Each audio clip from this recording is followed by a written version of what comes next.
سلام تانا ببزلخم ويصحم كورا تخاتاتلتنا لومي علت فردي تواهيو بزعاباتي او عدوا استفتصمه مسكحكي زغونه فصامه قتلت ولاديت بولادا مالتون روداس قال 16 عدمه نولاديتا ويزرو فرويني تارقه بكارا غيرا كمزغاتلتا زي اسكحكي زغونه فصامه دما نخل سب حزينن اغريمون زنبره انتخون ون ابلومي استخايده فردي بزعاباتا قال 16 عدمه قتاليت الزخونات اللومي علاوي خوينلو زي دما بتوم ناي حقي اكلات زوص صحفلو بزعاباتا قال 16 عدمه قتاليت زخونات يوردانس نولاديتا ويزريت فرويني ناي سلسته معرف تقالاسيت الزخونات اب كتم عدوا قدمي سلسته معلتي بستفصمه ناي زي عملكيتو لومي توم ناي حقي اكلاتن فردي نتا قتاليت استوهاوا صحف صحفلو زي انتي يمثل موت فرد تفريدوا ويس كمي نزبل زرزر حبريتو نواخم كنبلنا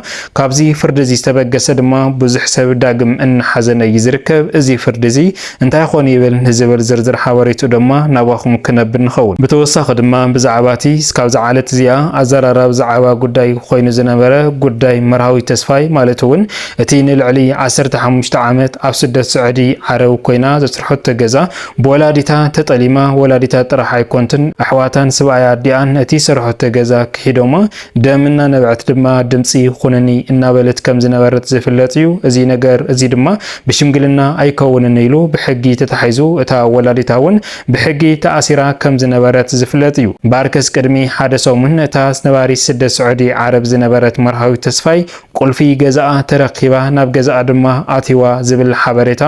ወፅዩ ከም ዝነበረን ኩሉ ሰብ ድማ ኣሐጉሱ ከም ዝነበረ ዝፍለጥዩ ነገር ግን ሎሚ ብዛዕባታ ነባሪ ስደት ስዑዲ ዓረብ ዝነበረት መርሃዊ ተስፋይ ገዛኣ ተጠሊማ ተባሂላ ቅድሚ ሓደ ሰሙን ድማ ገዛ ተመሊስላ ዝተባሃለት ሓድሽ ሓበሬታ እናተሰምዐ ይርከብ እዚ ድማ መርሃዊ ተስፋይ ካብቲ ገዛ ወፅያ ኣብ ካሊ ገዛ ከም ዝነበረት ዝፍለጥ እዩ ናብ ገዛ ኣብ ዝተመለሰትሉ እዋን ድማ ኣብዚ ሕዚ እዋን ሓድሽ ሓበሬታ ተፈጢሩ ይርከብ እዚ ድማ እቲ ገዛ ተሸይጡ ከም ፀንሓ ስለዚ ድማ እቲ ገዛ እናታ ከም ዘይኮነ እዩ ሓበሬታ እናወፀ ዝርከብ ዘሎ ማለት እዩ እዚ ኸ እንታይ ይመስል ንዝብል ዝርዝራቱ እናዋኹም ክነብልና ቶም ናይ ሕጊ ኣካላት ኸ ጉዳይ መርሃዊ ተስፋይ بخمي حزمو يركو نزبل بصفيحو نواخم كنبل نخون نزي channel نازي حدث تداخنكم سبسكرايب ناولكم أولاتنا دما لايك شير ناولكم مدباتنا سكاب موداتا حابيركم ناصلهم فلما نابتي قدمي سلسته معالتي استفصمه مسكحك حيزخونه فصامه قتلت ولاديت بولادا مالتون قال 16 عدمه يوردانس نولاديتا مالتون فرويني تارقه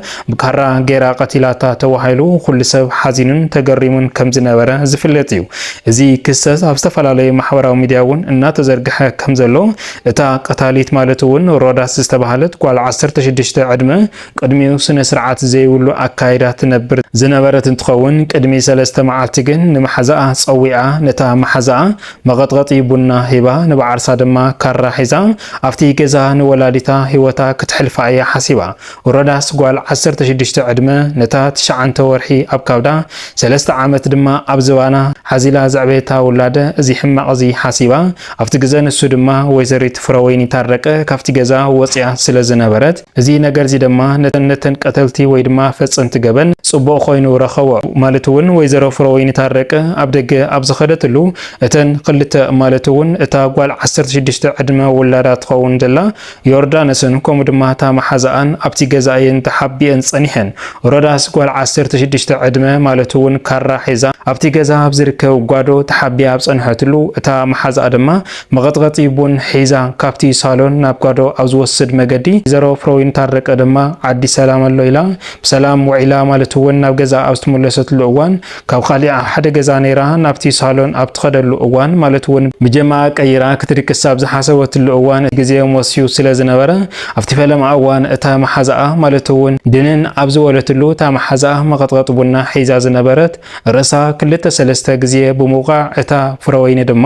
ናብ መሬት ክትወድቕ ዝኸኣለትሉ ኩነታት እዩ ነይሩ እምበኣርከስ እታ ውላዳ ድማ ካብቲ ሳሎን ወፅያ በቲ ዝሓዘቶ ካራ ኣብ ክልተ ሰለስተ ወጊኣ ነታ ወላዲታ ህይወታ ክትሕልፋ خالت ማለት እዩ ብጣዕሚ ዝሕዝን ናይ ሰለስተ ምዕራፍ ቃልሲ ተኻፋሊት ዝኾነት ወይዘረት ፍረወይኒ ታረቀ ህይወታ ብናይ ወላዳ ኢድ ክትሓልፍ خالت ማለት እዩ እምበርክስ እተን ሰባት እዚአን ማለት እውን እታ ቀታሊታ ዝኾነት ውላዳን ከምኡ ድማ ታመሓዛን እዚ ነገር እዚ ከም ዝሓሰቦ ኣይኾነን እቲ ገዛ እታ ወላዲት ድሕሪ ምዕራፍ ብደም ዕለቕለቐ ድሕሪ እዚ ድማ እቲ ደም እናፀረጋ እስካብና ለይቲ 6-5 ሰዓት ድሕሪ መምሻይ እቲ ደም እናፀረጋ ናብ ሽንቲ ቤት እቲ ሬሳ ድማ ተቕሊለን ናብ ሳሎን ከምኡ ድማ በዓላ ተሓኒቃ ዝሞተት ኣምሲሉ ወይ ድማ ካልእ ሰብ ዝቃተላን ከምስላ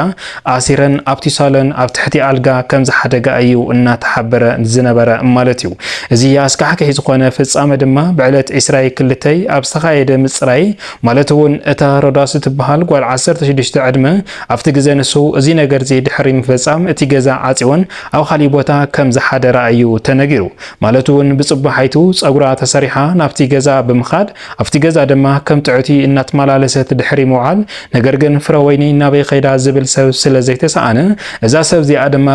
ምሸቱ ማለት እውን ዕለት 22 ናብ ፖሊስ ወላዲተይ ጠፊኣ ብዝብል እያ ክትሕብር ኽኢላ እቶም ፖላዊስ ድማ ናብቲ ገዛ ብምኻድ ንሳውን ከም ዘየጥፈት ወይ ድማ ከም ዘቃተለት ሙሳኣቶም ክትእልሽ እያ ጽዒራ ነገር ግን ቅድሚኡ ጓል 11 ዕድመ ዝኾነት ነዚ ጥርጣሬ እዚ ትክሰት ዝነበረትን ነታ ውላዳ እያ ክትትሕዛ ኽኢላ እታ ውላዳ ድማ ናብ ናይ ሕጊ ኣካላት ተመርሚራ ድሕሪ ድማ እሳ ከም ዝቃተለታ ኣሚና ማለት እዩ እምበርክስ እዚ ከም ዚሉ ለሃለ ሎሚቶም ናይ ሕጊ ኣካላት ግን ብዝሕዝን መልክዑ ፍርዲ ናይ ዛጓል 16 ዕድመ